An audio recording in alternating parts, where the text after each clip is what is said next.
Hi there, it's me, Freshie, and it's about time I talked about this. Halo 3 is by far the most popular Halo game.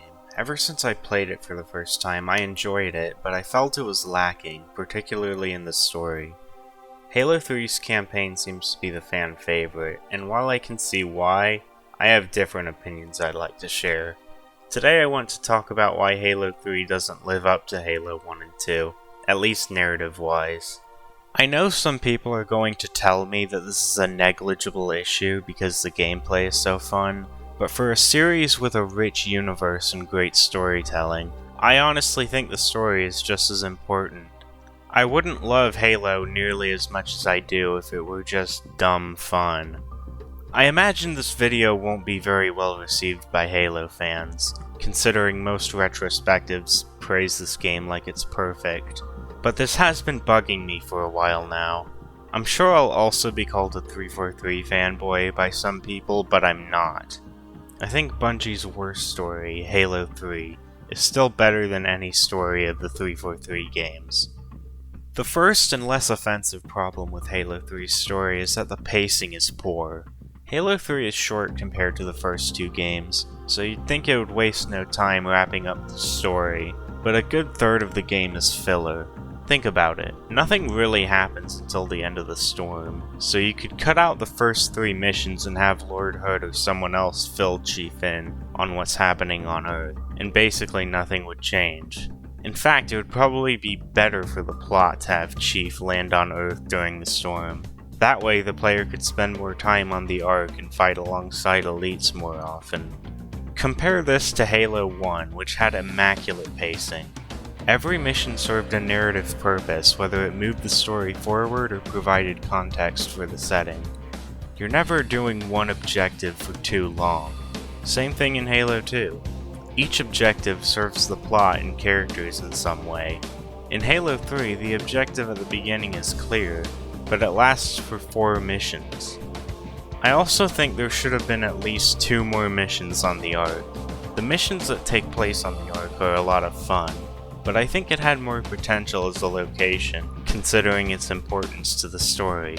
The first half of the game may have too much filler, but the second half has the opposite problem. There's more that could have happened in the second half, like teaming up with the Ark's Sentinels.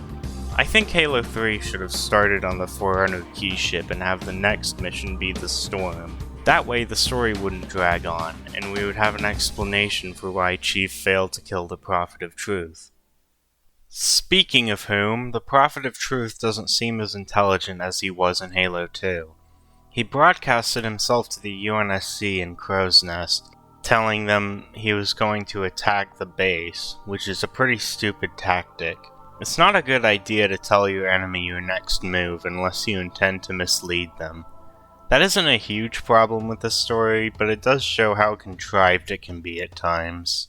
What's also contrived is how Truth didn't capture a single human to activate the array until just before the Battle of the Citadel.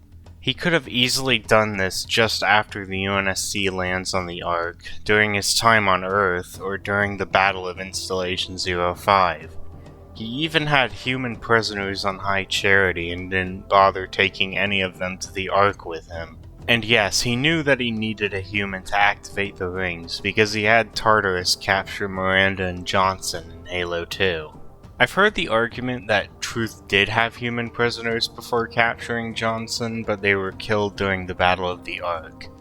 This is never mentioned in the game, and even if it were, it's still ridiculous that Truth wouldn't have the human prisoners with him on the Forerunner key ship, considering how important a captured human is to the Covenant's plan. And this isn't a small issue with the story. If Truth were smart, or at least competent, he would have succeeded as soon as he made it to the Ark's control room. And unfortunately, the Flood isn't much smarter than the Covenant, which is funny because it was pretty smart in the first 2 games. In Halo 1, the Flood quickly spread across the ring, but the Covenant had the foresight to pull all but one of their ships away from the ring. The Flood did everything in its power to get off the ring, but the Spec Ops soldiers and the Master Chief put a stop to it. In Halo 2, the Flood even uses Chief and Arbiter to stop the activation of Delta Halo, and spreads like a wildfire in High Charity. The Flood are basically free to infect the galaxy in the next game, but it doesn't for some reason. The Gravemind could have easily infected other planets in the Milky Way, but it stupidly decides to send 100% of its forces to the Ark. Yes, its priority was to stop the rings from firing, but it easily could have sent a few infected ships to other planets just in case. The Flood knew it could have been contained on the Ark, so why wouldn't it have a backup plan? The Flood hive mind is extremely intelligent. So intelligent it was able to turn mendicant bias against the Forerunners, so it's uncharacteristic of the Gravemind to not take precautions before reaching the Ark.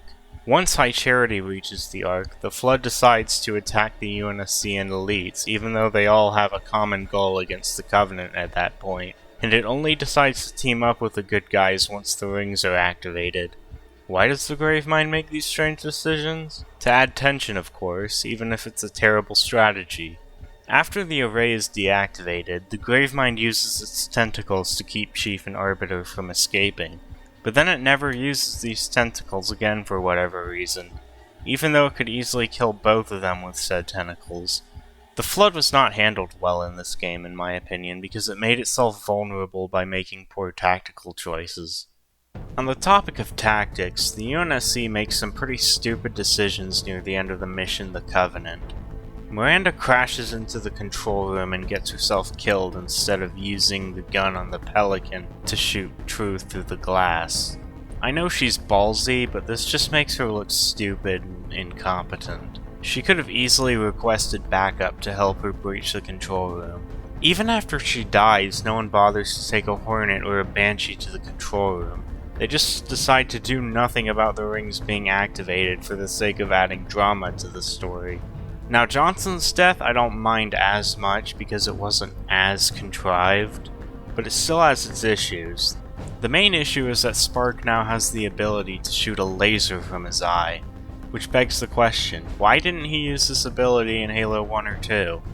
There were several moments in those games where that ability would have helped him, like when Chief was in the Pillar of Autumn's engine room. My biggest issue with the game, though, is the misuse of the Arbiter as well as the Elites.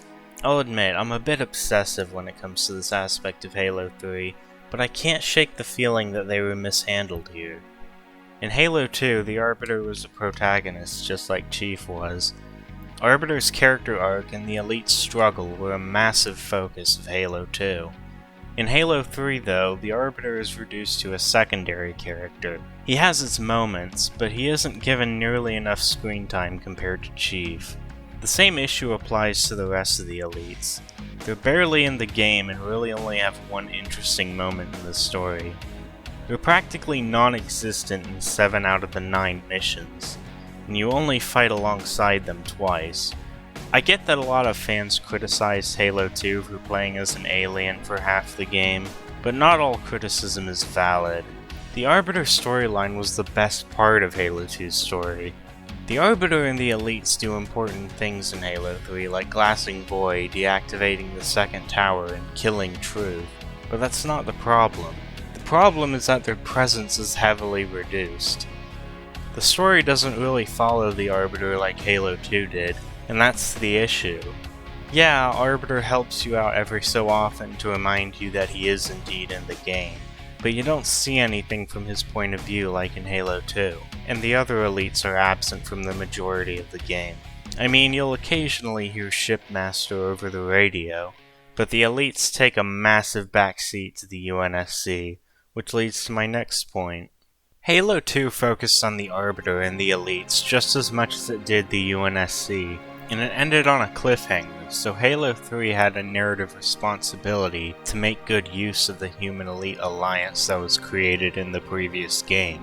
The Arbiter completed his arc in Halo 2, but that's not a good reason to sideline him in the next game, especially if said next game is the final part of a trilogy. The writers could have focused on his relationship with Chief or his atonement for slaughtering humans in the billions.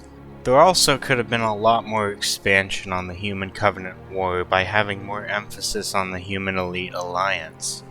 This could just be me, but it's unsatisfying seeing a central character and faction become secondary in the next installment after a cliffhanger. If Halo 3 had several missions where you play as the Arbiter, this issue would have been solved, or at the very least mitigated. Halo 2 was just as much Arbiter's story as it was Chief's, and it's a shame Halo 3 didn't continue in that direction.